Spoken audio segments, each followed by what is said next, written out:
Muy bien, bienvenidos una vez más a nuestro programa, La Red de Pedro, y hablar de todo, pero cristianamente. Una vez más me encuentro con el hermano Salvador Sandoval, más conocido por el hermano Chavita. Es apologeta, es biblista, así es. Damos al Espíritu Santo que nos ilumine el día de hoy, que nos ayude a entender la gran sabiduría en esta clase que vamos a tener sobre los sapienciales, ¿verdad? Cómo Dios ilumina a grandes reyes, ilumina a grandes profetas para que sean portadores de la voz de Dios. Pero ante todo, vamos a pedirle al Espíritu Santo que nos ilumine y nos vaya enfocando por la línea de Dios, por la línea de Jesús, por la línea del Espíritu Santo, pero también por la línea de nuestra Madre Santísima, la Virgen María. En nombre del Padre, en nombre del Hijo, en nombre del Espíritu Santo. Amén. Ven, Espíritu Santo, llena los corazones de tus fieles y enciende en ellos el fuego de tu amor. Envía tu Espíritu y todo será creado y se reunirá la faz de la tierra. Pues bien, a través de esta invocación del Espíritu Santo, el Señor nos da la fortaleza, el Señor nos da las palabras adecuadas a través de las Sagradas Escrituras.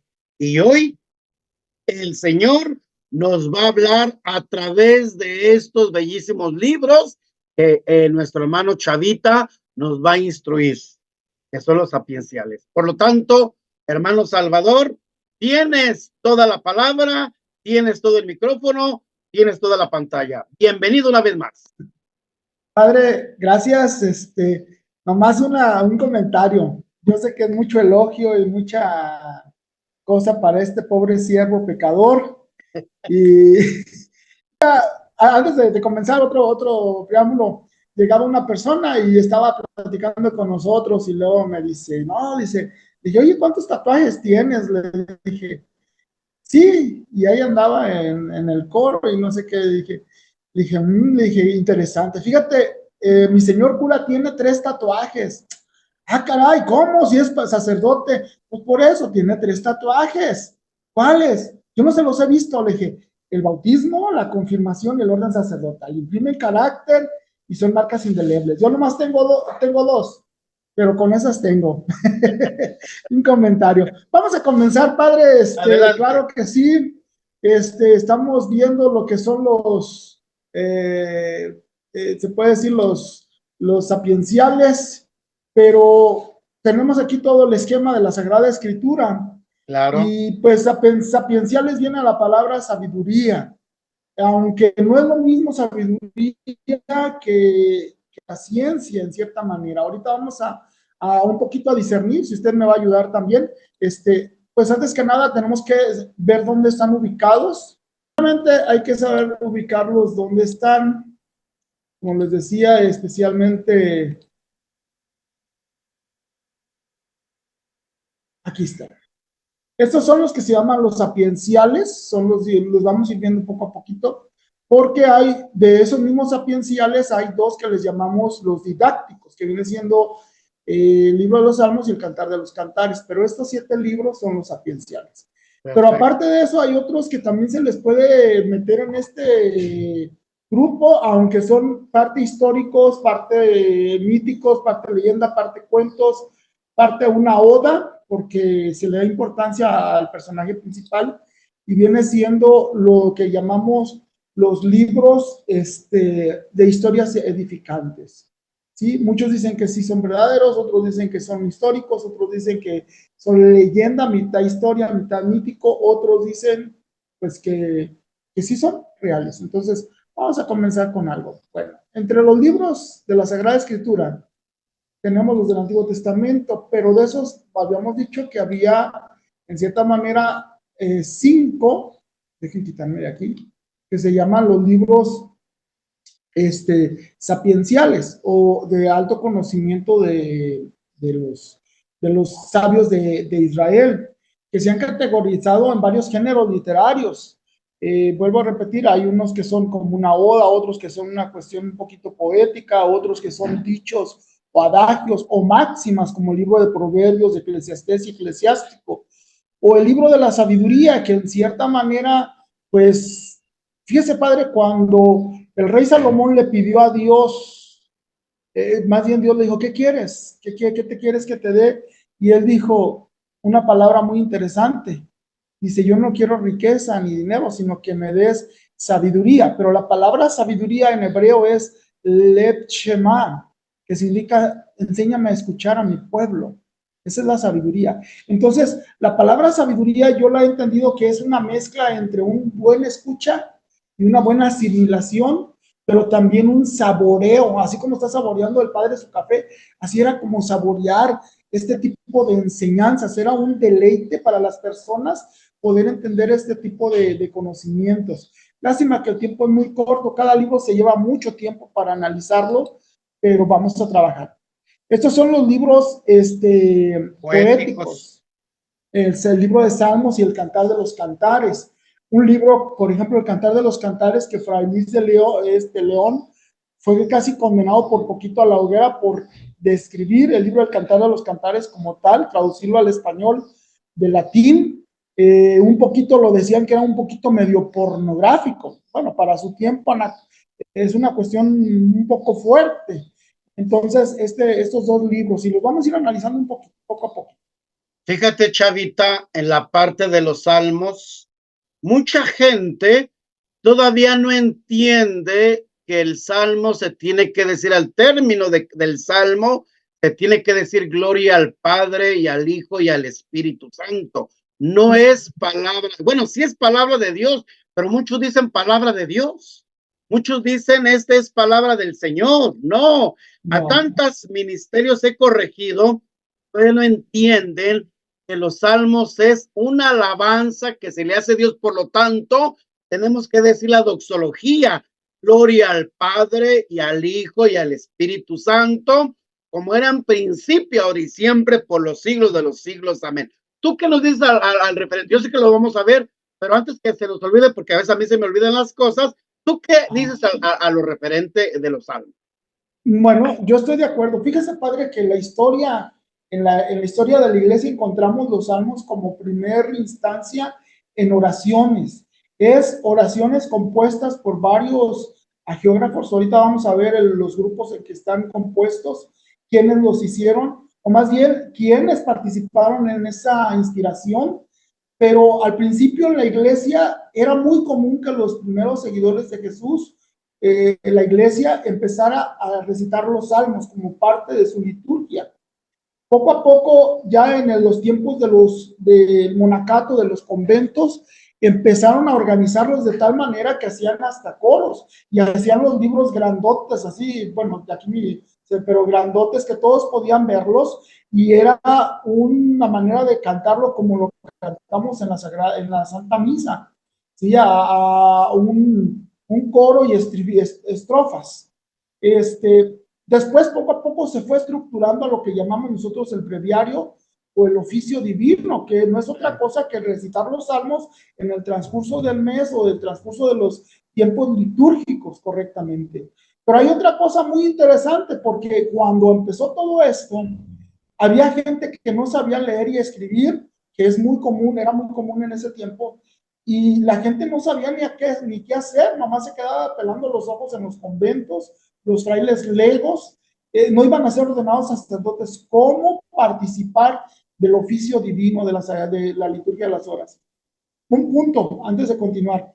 La liturgia de las horas, o el llamado oficio divino, es la segunda oración litúrgica dentro de la iglesia más importante, es la más importante. Es cuando toda la iglesia se une en oración, y no es el sacrificio de la misa, es un libro en donde uno se une en oración con salmos, cantos, himnos. Es bellísimo, bellísimo. Quien no lo vive, yo les recomiendo que lo empiece a hacer como laico. Hay un libro que es para los fieles, para el pueblo, y vienen ese tipo de oraciones. Decía que había personas que no sabían leer y escribir. Entonces, por ahí alguien empezó a decir, no, pues ustedes si no saben leer los salmos, vamos a hacer, se saben el Padre Nuestro, si se saben el Ave María, sencillo, empiecen a decir un Padre Nuestro y 10 Aves Marías, que es el comienzo del Evangelio de nuestro Señor, y empiezan a hacer como un tipo para la Virgen María. Y es el principio casi del rosario. todavía antes de Santo Domingo. Entonces el pueblo empezó a rezar el rosario. Por eso cuando viene ya la celebración de la Santa Misa que estaba en latín, la gente se ponía a rezar el rosario porque decía, con esto completamos. Y es que ya en los salmos son 150 y eran las 150 Aves Marías que se rezaban en el rosario antes de San Juan Pablo II. Entonces era era como decir, yo no me sé los salmos, pero yo lo que rezo es esta Ave María por en lugar del salmo. Entonces era una manera de unificarse con la iglesia. Y hoy en día el rosario ya no nomás es para la gente pobre, sino para todos. Es un arma muy poderosa, es una de las oraciones bellas, es una manera de levantar la oración hacia Dios. Hay personas que llegan a decir, es que es muy repetitivo y muy monótono. Esta es una idea protestante. En detalle, cuando Jesús estaba en el cerro, en Getsemaní, orando, dice claramente que él volvió por tercera vez, no me recuerdo, es el capítulo 26 de Mateo, volvió por tercera vez a repetir estas mismas palabras. O sea, Jesús era una persona que era repetitivo. Y en el libro del Apocalipsis dice claramente que los ángeles y querubines en el cielo dicen día y noche por los siglos de los siglos, santo, santo, santo. Aún hay unos salmos que repiten porque es eterna tu misericordia. Entonces, no es malo el ser repetitivo, sino más bien no poner el corazón en esto. Entonces, aquí encontramos este tipo de cuestiones. A ver, vamos a ver si no me salgo un poquito de la tangente. Adelante, adelante. Ok, vamos a ver, creo que es los Job. Hay un libro bellísimo. Se cree que se escribió alrededor del tiempo del éxodo de Moisés. Se cree que fue alrededor de esas fechas. Un hombre rico. Muchos llegan a decir que probablemente fue una historia media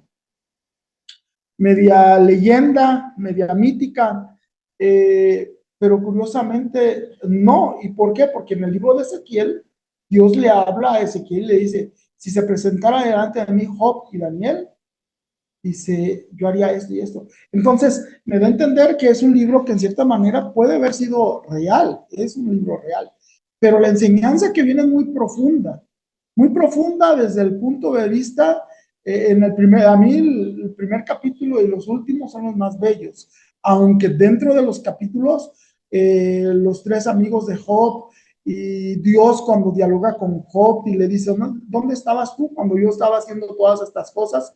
Yo ahí encuentro, es el hombre que se encuentra con Dios completamente, el hombre que es puesto a prueba. Job, un hombre que en cierta manera el demonio vino a ponerlo a prueba, que tenía todo, que era un hombre feliz, y sus amigos lo juzgaron pensando que se había portado mal o que había hecho una cosa incorrecta. Pero a mí me llama la atención la frase que dice Job, y es en el verso 21 del capítulo 1, Yahvé me quitó, bendito sea su santo nombre, me lo dio, me lo quitó, que sea él bendito en todo. Y dice que no renegó de nada de lo que él hacía. Entonces, va dos veces el demonio para pedirle permiso a Dios para destruirle sus riquezas, y la segunda vez para la cuestión de su salud, pero Dios le dice, no toque su alma, no toque su vida, esto es pertenencia mía, vamos a ver qué pasa. Y Job fue probado, no sé, yo llego a pensar que fueron alrededor de 5 años lo que fue probado Job. Esa es la teoría que tengo yo.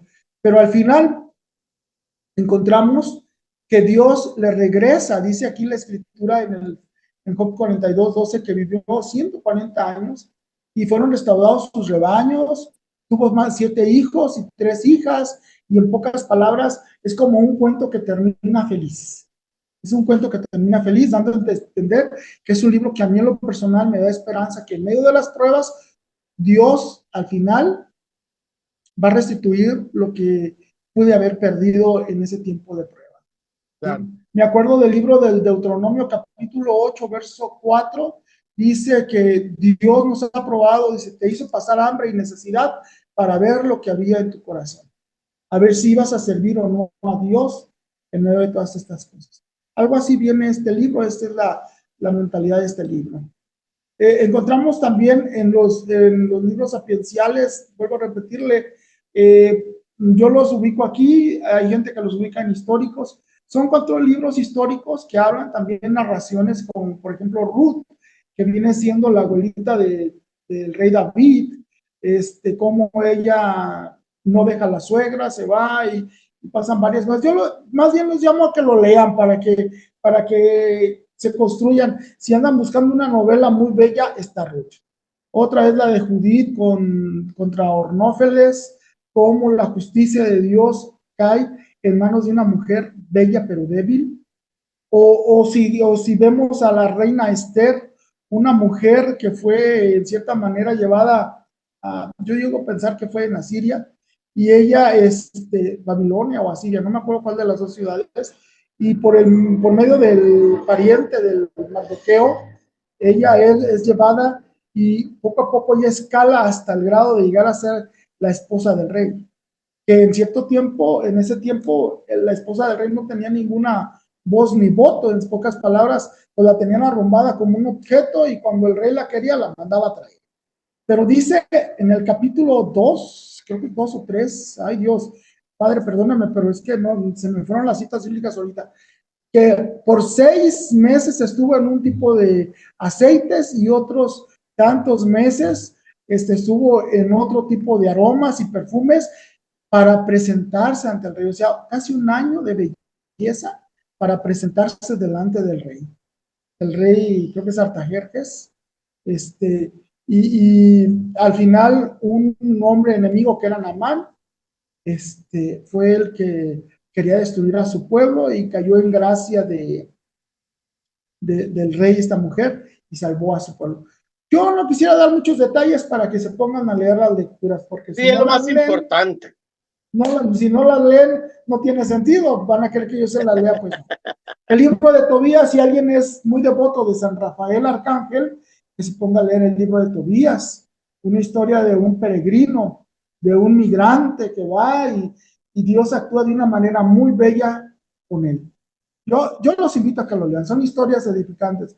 En vez de ver novelas o Netflix, pónganse a leer el libro, pónganse a leer estos libros, son bellísimos y van a sacar cuestiones edificantes. Padre, hay 3 libros especialmente interesantes, por ejemplo, el libro de Proverbios, el libro de Eclesiastés, el libro de Eclesiástico, que son máximas o consejos. Y yo me acordé que en el libro de los Reyes, en el capítulo 4, verso 32, dice que el rey Salomón pronunció también 3,000 parábolas y sus cánticos fueron 5,000. Trató así desde las plantas, animales, y dice que venía todo el mundo a escucharlo. O sea, era una persona muy sabia a lo que se ve. Vuelvo a repetir, la palabra sabia no es totalmente que es un científico, aunque abarcaba parte de esos científicos. Puede haber un científico muy científico y no creer en Dios. En cambio, una persona sabia es la que sabe dónde ir y buscar y recurrir a Dios. Dice en el Salmo 50, verso 3, si hay alguna persona inteligente, busca a Dios. Entonces, aquí el el rey el rey Salomón es una manera en donde se identifica con el libro de Proverbios, el libro de Eclesiastés, y ya muy, muy, muy posterior, Eclesiástico, que es hasta el siglo segundo. Entonces, el rey el rey Salomón es alrededor del año 1000 antes de Cristo. Mucha la diferencia. Pero se fue recopilando toda esta enseñanza en los anales de Israel y se compiló en un libro que viene siendo estos que tenemos hoy en día, ¿sí? Muy diferentes. Por ejemplo, si a mí me preguntan, ¿qué es lo que más te gusta del libro de Eclesiastés? El predicador, como se llama, el Coelet. A mí lo que me gusta, pues, el capítulo 1, donde dice que los ríos van al mar y todo se repite, o en el capítulo 3, que todas las cosas tienen su tiempo bajo el sol, o el capítulo 12 sobre los jóvenes, o sobre la vejez, porque habla sobre la vejez. Entonces, este libro es bellísimo. O si me preguntan, ¿qué es lo que más te gusta del libro de Proverbios? Híjole, el capítulo 1, donde habla de la necedad, de no buscar a Dios. Dice, Dios se reirá de tus calamidades porque no escuchaste a Dios, en el capítulo 1, verso creo 18. O en el capítulo 3, que habla sobre es de un padre habla con un hijo, pero es Dios el que nos dice, búscame, no seas sabio en tu propia opinión, teme a Dios, apártate del mal, no confíes en tu propia inteligencia. Eso es lo que dice también. Y ya va hablando de proverbios o máximas entre una persona inteligente o sabia y un necio, un terco, un testarudo, uno que no quiere aprender, de un perezoso y una persona que es trabajadora, o consejos sobre que el hombre no sea tan débil ante las mujeres fáciles. Es muy interesante el libro de Proverbios. O el libro de la sabiduría, los primeros capítulos, aunque no es totalmente del rey Salomón, muchos dicen que sí, yo creo que no, es de una filosofía muy posterior, pero tiene mucho porque habla de cómo es tratado una persona que vive justamente en los primeros capítulos y cómo al final es restaurado y todos al ver esta restauración dicen, wow, era un hombre de Dios.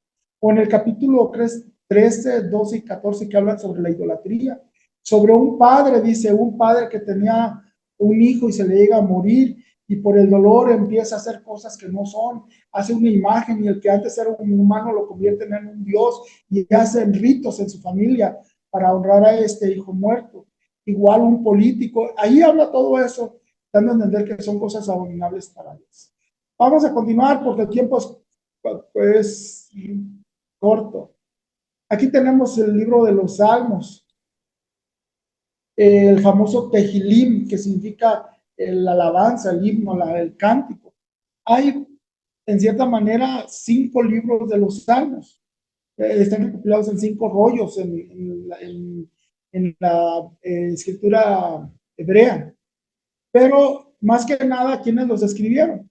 Por ejemplo, se dice que David escribió como 63 salmos. O Salomón escribió 2, el 72 y el 127. El 72 que habla sobre el rey sobre todas las cosas, el Mesías. Y el 127 sobre la familia, que es el que utilizan en los matrimonios. O el Salmo 90 que escribió Moisés. O la familia de Asaf que compuso 12 salmos, el 70 en adelante. Los hijos de Coré escribieron 11 salmos. Imán escribió el Salmo 88. O Etan, el israelita que escribió el 89, que habla sobre la muerte del Mesías. ¿Sí? Y los demás que fueron anónimos. Bueno, ¿cómo ve, padres? ¿Quiere añadir algo sobre los salmos? No, pues ante todo creo que los salmos nos dan esa esperanza, ¿verdad? Porque hay un libro que habla exclusivamente sobre cómo leer, cómo orar con los salmos. Se llama Cómo orar con los salmos, ¿no? A veces nosotros no somos conscientes y como que repetimos como un periquito, como un periquito, como un periquito, sin saber la esencia, sin saber la interpretación, sin saber la escritura, porque hay salmos de reproche, hay salmos de tristeza, hay salmos de triunfo, hay salmos de esperanza, hay salmos de confianza a Dios, ¿verdad? Pero en este libro, a ver si después lo hablo, en este libro, Orar con los Salmos, nos dan como esa lección divina de cómo leer el salmo, cómo orar con el salmo, qué es lo que tenemos que pedir a través de este salmo y cómo finalizar la oración con el salmo que hemos elegido. Puede ser el Salmo 90, el Salmo 118, el Salmo 150, porque son alabanzas, tú ya lo dijiste, Chavita, son alabanzas, son cantos, son cosas hermosas, como tú lo comentaste anteriormente al principio de la clase, que los monjes anteriormente, ante todos los hermanos legos, no podían proclamar los salmos, pero sí estaban rezando las 150 Aves Marías, ¿verdad? Entonces los salmos eran para los grandes intelectuales de aquel entonces, hebreo, griego, arameo, etcétera, pero ahora no. Ahora, después del Vaticano II de 1962, el Papa Pablo VI nos dio la oportunidad que todos nosotros, cristianos católicos, tuviéramos las Sagradas Escrituras en nuestra casa, ¿no? Porque anteriormente solamente los puros sacerdotes podían tener las Sagradas Escrituras. Hoy no. Hoy todo pueblo cristiano tiene la palabra de Dios, tiene las Sagradas Escrituras, pero por lo tanto son estas clases para que nosotros nos interesemos en saber más y más y más, ¿no? Por los salmos, ojalá que ya cuando reciten los salmos en la Eucaristía, al momento de la lectura, no lo digan nomás por decirlo, porque un salmo se proclama, no se lee. Un salmo se proclama, no se lee. Proclama mi alma la grandeza del Señor. Esa es una bellísima proclamación que nuestra Madre Santísima acoge a través de su prima Santa Isabel. Es importante que nos demos cuenta que los salmos nos llevan a ese encuentro con Dios en esa oración, como el Salmo 50, ¿verdad? Miserere, Señor, misericordia, ¿por qué he pecado contra ti? Entonces, lectores de los domingos o de cada día, cuando vayas a leer el Salmo, no lo leas por leerlo, proclámalo, alábalo, si es posible, cántalo, pero prepárate primero para que agarres la entonadita, ¿verdad? Hay dos puntos ahí que quisiera añadir, padre, y uno de ellos es que los salmos son hechos por Dios mismo. Mucha gente no ha entendido eso, es al decir que es palabra de Dios, son hechos por Él mismo. Son Claro. salmos, son oraciones inspiradas, más que los rezos que tenemos en novenas y todo esto, que un fulano las hizo, un sacerdote, o bueno, por no decir despectivo, ¿verdad? Si una persona desconocida lo haya hecho, los salmos son oraciones que Dios mismo ha hecho y están garantizados por Él. Entonces, esa es una de las cosas que es importante dar a entender. Por eso, como dice usted, debe de ser proclamado. Por otro punto más adecuado, recordemos una cosa bien importante, porque se van a topar esto si leen la Biblia. Hay dos cánones, especialmente el canon hebreo y el canon de la Septuaginta. Ojalá podamos para la próxima semana, me da una oportunidad, hablamos un poquito sobre los deuterocanónicos, así a grandes rasgos, para ya poder meternos en otro tema y no cortar tanto el tiempo. Claro que sí, Chavita. La Septuaginta, los judíos tenían su canon normal, pero la Septuaginta dividió, es alrededor del año 200, 300 antes de Cristo, dividió los salmos, desde el Salmo 9 lo dividió en dos, y en el Salmo 139 lo volvió como a fusionar. Entonces, hay veces que usted se va a la Biblia y encuentra que un salmo marca, por ejemplo, el 140 y entre paréntesis el 139. Está hablando de los dos cánones. Está hablando de la Septuaginta o está hablando del otro que es el canon hebreo, que ya la Iglesia Católica no lo lleva. En la Vulgata se lleva la de la Septuaginta. Por eso utilizamos la numeración que va sin paréntesis. Pero claro, si en dado caso hay una Biblia que no es católica, pues se va a basar al salmo que está en el paréntesis. Eso es para los que están comenzando la Sagrada Escritura, para que no se confundan. Pero son cosas que vamos a hablar, ojalá en el siguiente tema, para que hablemos un poquito más. Padre, ay Dios mío, el tiempo corre. Profetas, ¿qué puedo decirle de los profetas? A grandes rasgos, porque es interesante saberlo. Sí, no, el detalle es que decirles los detalles para que se emocionen y vayan a leerlos. Muy bien. Es que es interesante, profetas, Chavita, es lo interesante, darles pinceladas a nuestra gente, porque a veces nuestra gente está dormida, a veces nuestra gente no entiende, a veces nuestra gente se agarra una revista vaquera, un libro vaquero y le da más interesante, se le hace más interesante este libro vaquero, revista vaquera, que la misma palabra de Dios. Por eso el Señor me metía en la mente, me decía, háblale sobre las Sagradas Escrituras. Dije, ¿a quién le diré que me apoye en esta parte? Pues claro, por supuestamente que a ti, porque tú tienes esa gran sabiduría, ese gran entendimiento, y ante todo un laico, creo que a un laico le hacen más caso que a un sacerdote. Ya no conozco al padre Mayito, ya conozco al padre fulano, ya conozco al padre Sutano. ya sé de qué cojea, de qué pata cojea el padrecito, ¿para qué le hago caso? Pues un laico, yo creo que un laico se empapa, se identifica la persona y le hacen más caso, entienden más, comprenden más, ¿no? No te llamaste. Sí. Bueno, un punto, no sé, debes de comentar algo de una red social en medio de toda la cuestión que no es correcta. Hay una serie o película, yo más comencé a ver el primer capítulo, se la recomiendo, se llama El dilema de las redes sociales. A mí me lo recomendaron en el arzobispado sobre cómo las redes sociales nos están adictando y hay un propósito negro atrás de todo esto. Decía ahorita que por qué no leen la Biblia o por qué se van a la televisión. Hay un propósito de ponerte ahí atrás de la televisión o del celular para que para que los veas continuamente. Padre, los profetas sin libro, hay muchos profetas, bueno, varios profetas sin libro.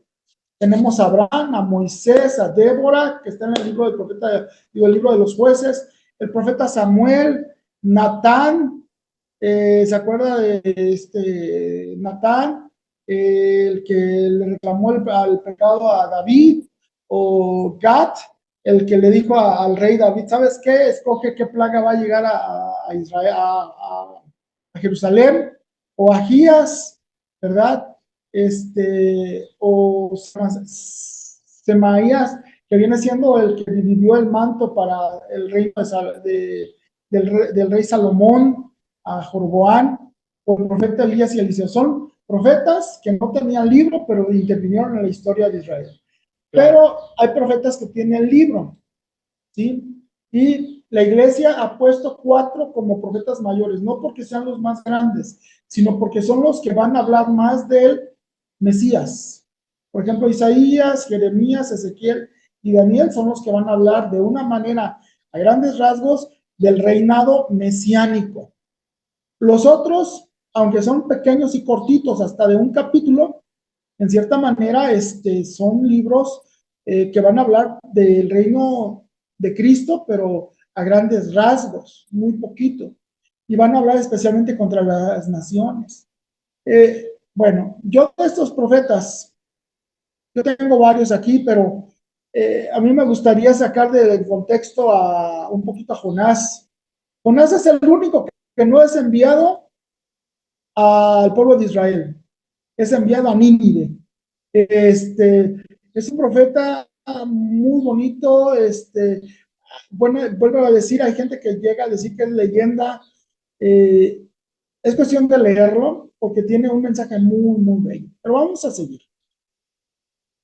Vamos a ver que hay varios tipos de periodo en el libro de los profetas. Hay preexílicos y postexílicos y hay exílicos. ¿Qué es esto? Preexílicos es antes del exilio. Hay dos exilios. Es el de Asiria y el de Babilonia.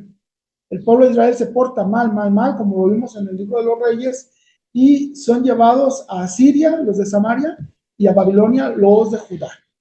Entonces, hay profetas para cada lugar y para cada momento para llamar la atención, pero todos en conjunto nos van a hablar sobre la salvación a futuro del Mesías.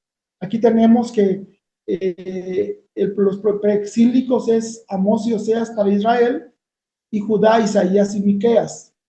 También preexílicos del siglo VII, Jeremías, Sofonías, Habacuc, Nahum y Abdías.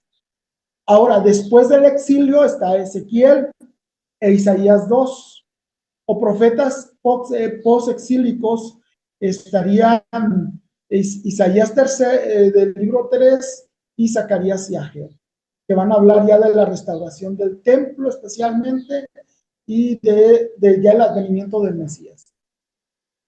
Podríamos ver esta gráfica así como está. Las rayas rojas vienen siendo cada uno de los exilios, las fechas, los profetas mayores en azul y los profetas menores en amarillo. Ahí está, antes del exilio, post del exilio, en el exilio. Cada uno tuvo una participación diferente. Sería muy bello hablar de cada uno de ellos más detalladamente. El tiempo no lo hay. Pónganse a leer. ¿sí? Aquí tenemos los profetas de la crisis del exilio, antes del exilio, los contenidos, no voy a meterle a esto. Ok. Profetas de la cautividad ya de Babilonia, que es Daniel y Ezequiel. El libro de Daniel se los recomiendo. Profetas de la crisis que les decía del post-exilio, cuando están con lo del templo. Y aquí vamos a hablar un poquito sobre el profeta Isaías. Hay una gran pues no controversia, hay comentarios, ¿no? Yo lo llamaría controversia entre los teólogos, de que hay 3 libros del profeta Isaías. Por las fechas en que se dan y por los temas que tocan, se ve que son 3 Isaías diferentes. Aunque se han compilado en un solo libro, se da a entender que son 3 personajes diferentes y en diferentes fechas. Pero el pueblo de Israel lo ha situado en un solo Isaías. Eso es una de las cosas que se ha encontrado. Los famosos cánticos de Isaías, el reino del Mesías. Bueno. Y por último, Padre, el libro de las lamentaciones. Es uno de los libros que tiene cinco lamentaciones diferentes. Está sobre una catástrofe que viene porque se portaron mal, ¿sí? La lamentación del hambre, del sufrimiento sobre el resto de la ciudad, la lamentación de la gloria pasada, recordar la gloria pasada, y pues, en cierta manera, cómo el pueblo, por medio de Jeremías, clama a ese Dios que tenga misericordia de ellos. Entonces, pues, Padre, yo concluyo con esto ahorita. Yo ganas me dan de seguirle, pero el tiempo no, es yo creo corto. Que con estas pinceladas que les damos a la gente basta, ¿verdad? Porque el estudiar las Sagradas Escrituras nos lleva 4 años. 4 años el estudiar las Sagradas Escrituras, ¿verdad? Esto es una pinceladita, es una introducción, por eso se llama Introducción a las Sagradas Escrituras, ¿verdad? Para que nosotros laicos, nosotros personas que estamos en un ministerio, en un movimiento, nos entusiasmemos por ir a la fuente que es la palabra de Dios. Entonces, yo voy a la fuente, voy a las Sagradas Escrituras y me interesa, ¿verdad? Simplemente, exactamente, Isaías, el profeta Isaías, tiene gran contenido. Fíjate, habla de nuestra Madre Santísima, la doncella que va a dar a luz a un hijo, habla sobre lo que le iba a pasar a Jesús, que estaba su cuerpo totalmente destrozado. Entonces, el profeta es el que anuncia y denuncia las cosas de Dios. Es el mensajero de Dios, es el enviado de Dios. Por eso, nosotros en el bautismo hemos recibido esas 3 dimensiones: profeta, sacerdote y rey. Nosotros tenemos que ser profetas en el siglo XXI, ante todo por los acontecimientos que se están viviendo en nuestro país, México, y en otros países del mundo, en otros lugares donde muchas veces a los pobres, a los humildes, a los sin estudios, sin preparación, en la boquita, comprándolos con una despensa, comprándolos con 1,500 pesos, 2,000 pesos. No, hay que utilizar nuestra conciencia, hay que utilizar nuestro racionamiento, pero ante todo para las cosas de Dios. Pues ahorita, algún aportamiento, alguna aportación para nuestra gente, y con eso terminamos. Pues sí, el profeta, más que anunciar las cosas futuras, es el que anuncia y denuncia. Anuncia el bien, el reino de Cristo, y denuncia la injusticia. Ya en Isaías, que es 57:10, creo que es 57:10, dice: ustedes son como atalayas mudos, perros mudos, ven venir al mal y no ladran. Entonces, nosotros debemos de ser profetas ante la injusticia, y a veces somos cómplices, ¿verdad? Padre, pues un gusto, la verdad. Dios quiera algún momento tengamos más oportunidad de detallar cada uno de los libros para poder trabajarlos mejor. Pero con esto esperemos que la gente los pueda leer y que nos haga sus comentarios. Ante todos los comentarios, porque es importante, ¿no? Que nos pregunte sus dudas sobre todo esto. Claro. ¿Sí? Muy bien, Chavita, pues antes de terminar quiero hacer una oración por las familias, Mañana en nuestro país, México, día 10 de mayo, se festejan nuestras mamacitas, a nuestras mamás, a sus esposas, a sus novias, a sus queridas, etcétera, etcétera, ¿no? Entonces voy a orar por las familias y en especial por nuestras mamás, los que la tienen en la tierra, adórenlas, quiéranlas, véanlas, no seamos injustos con nuestras madres, y los que ya no la tenemos, que están en el cielo, desde el cielo ella está pidiendo por nosotros. Voy a hacer una oración por la familia. Oración para la familia.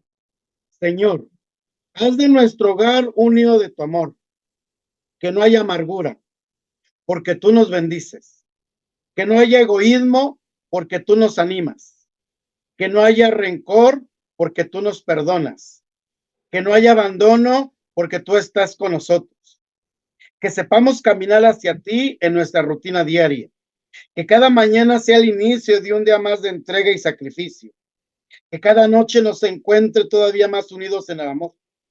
Haz, Señor, de nuestras vidas que quisiste unir, una página llena de ti. Haz, Señor, de nuestros hijos lo que tú deseas. Ayúdanos a educarlos y orientarlos por tus caminos. Que nos esforcemos en consuelo mutuo. Que hagamos del amor un motivo para amarte más. Que podamos dar lo mejor de nosotros mismos para que seamos felices en el hogar. Que al amanecer el gran día de ir a tu encuentro, nos concedas que estemos unidos a ti para siempre. Por Jesucristo nuestro Señor. Amén. Amén. Oramos por nuestras mamitas que están en la tierra y las que no están con nosotros. Dios te salve María, llena eres de gracia.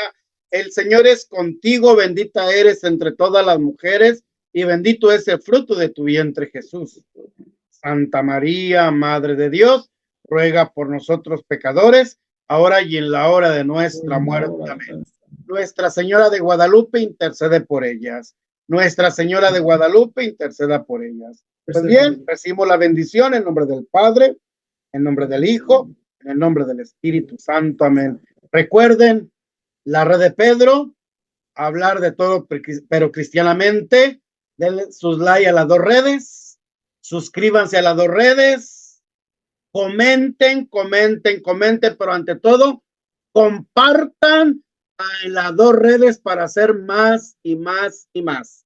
Veo que la plataforma de la red de Pedro ya va creciendo poquito a poquito. Ojalá que la red de Pedro crezca más y más, como la que está creciendo en la mía, hablar de todo pero cristianamente. Ánimo, nos vemos la próxima clase, la 7ª clase, y que el Espíritu Santo, que estamos en espera casi 8 días, sea la fortaleza, el fuego que nos empuje a salir adelante. Pues bien, nos vemos hasta el próximo video, Chavita. Gracias, bendiciones. Dios los bendiga. Bendiciones. Bye. Gracias, Chavita. Dios te haga un santo. Dios lo bendiga, Padre.